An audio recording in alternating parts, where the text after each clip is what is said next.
Bonjour à tous, c'est Edgewan. Aujourd'hui, on se retrouve pour parler du match France-Côte d'Ivoire avec à la fin la victoire de la France 2 buts à 1 dans les arrêts de jeu. Donc la France qui a réussi à s'imposer sur le fil. Dans un match, on va dire, assez intéressant en première mi-temps. La deuxième mi-temps était un peu plus ennuyante. Mais la première mi-temps, je l'ai vraiment trouvé pas mal parce que les deux équipes ont attaqué. Alors, certes, c'est vrai que c'est ce genre de jeu que les entraîneurs n'aiment pas parce que c'est-à-dire que tactiquement, ils laissent des espaces. Voilà, donc on a bien vu que la France avait pas une défense très resserrée. Et puis même la Côte d'Ivoire allait assez facilement justement dans le but de la France. Ils ont même marqué un but. C'est même eux qui ont ouvert le score. C'était un but, j'ai trouvé un peu à la Mbappé, c'est-à-dire que le joueur a pris le ballon, a fait deux trois dribbles et puis a tiré. Mais sur ce but, pour moi, Lloris est comme responsable parce que se prendre un but entre lui et son poteau, en plus côté fermé, normalement il aurait dû mieux se placer, l'arrêter. Je trouve que là, c'est des erreurs que normalement il ne devrait pas commettre. Mais c'est vrai que ce genre de but, Lloris, il en prend souvent. Il a souvent des fois des erreurs comme ça. Donc ça, c'est un peu dommage. Mais la France va réussir à égaliser grâce à Giroud. Donc Giroud qui marque un but de plus. Donc c'est bien justement qu'il ait été rappelé.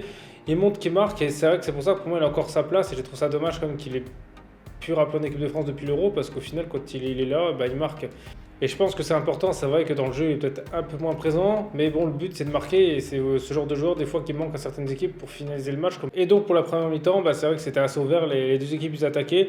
La Côte d'Ivoire avait quand même une bonne défense. Et j'ai trouvé ça bien parce que la Côte d'Ivoire joue. Parce que c'est vrai que souvent, les équipes, on va dire, moins fortes sur le papier qui affrontent la France. En général, ils ferment le jeu. Et les matchs, ils sont pas intéressants.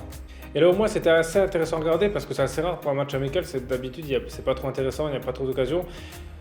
Et c'est un peu ce qui s'est passé en deuxième mi-temps. Donc la France a un peu resserré la vis. Alors c'est sûr que tactiquement, l'entraîneur est content. Pour les spectateurs, c'est un peu moins bien.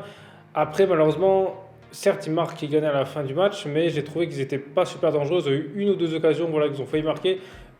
Mais sinon, voilà, c'était pas exceptionnel. Et je trouve qu'en justement, l'attaque manque un peu d'efficacité. Bon, après, c'est vrai qu'il n'y avait pas Mbappé, il n'y avait pas Benzema, donc c'était pas non plus tous leurs top joueurs. Après, c'est vrai que Griezmann était un peu rentré. Je trouve que c'est pas lui qu'on a vu le plus. Donc, ça, c'est un peu dommage. Je trouve que c'est vrai qu'il a quand même du mal, on va dire, avec l'équipe de France maintenant à revenir.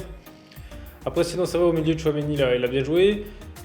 En défense, bah, malheureusement, en première mi-temps, j'ai trouvé que Théo Hernandez il se faisait souvent passer parce que c'était du côté-là que ça venait le danger. De l'autre côté, il n'y avait jamais aucun problème. Mais de son côté, il est peut-être bon offensivement, mais je suis pas sûr que défensivement ce soit vraiment l'homme idéal parce qu'il s'est fait quand même assez passer facilement. Donc, face à d'autres équipes, justement, lors du mondial, ça peut être compliqué, justement, un joueur qui a un côté fébrile. Parce qu'à force, les autres équipes, justement, ils verront bien qu'il y a un côté qui est moins fort que l'autre. Dans l'ensemble, la deuxième mi-temps est comme meilleure dans la mesure où ils ont quand même su gérer le match.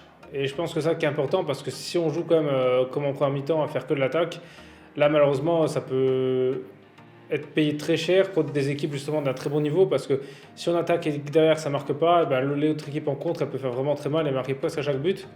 Alors qu'en deuxième mi-temps on avait vu que la Côte d'Ivoire n'a pas eu d'occasion. Voilà, ils ont été inexistants parce que la France a vraiment dominé le match, même si c'est vrai que le rythme a baissé. Après, à voir est-ce que c'est la Côte d'Ivoire qui a baissé aussi parce que c'est vrai qu'ils ont beaucoup moins joué. Donc est-ce que c'est peut-être les deux équipes qui ont baissé, ça on verra justement le match contre l'Angleterre, comment ça va se passer. Donc voilà, après je pense que sur ce match, il n'y avait pas grand chose d'autre à dire. Après justement, s'il y a des choses que vous voulez rajouter ou que j'ai pas dit, bah, dites-le moi dans les commentaires. Et sinon, merci à tous d'avoir regardé cette vidéo, c'était Edgewan, on se retrouve très vite pour une prochaine vidéo.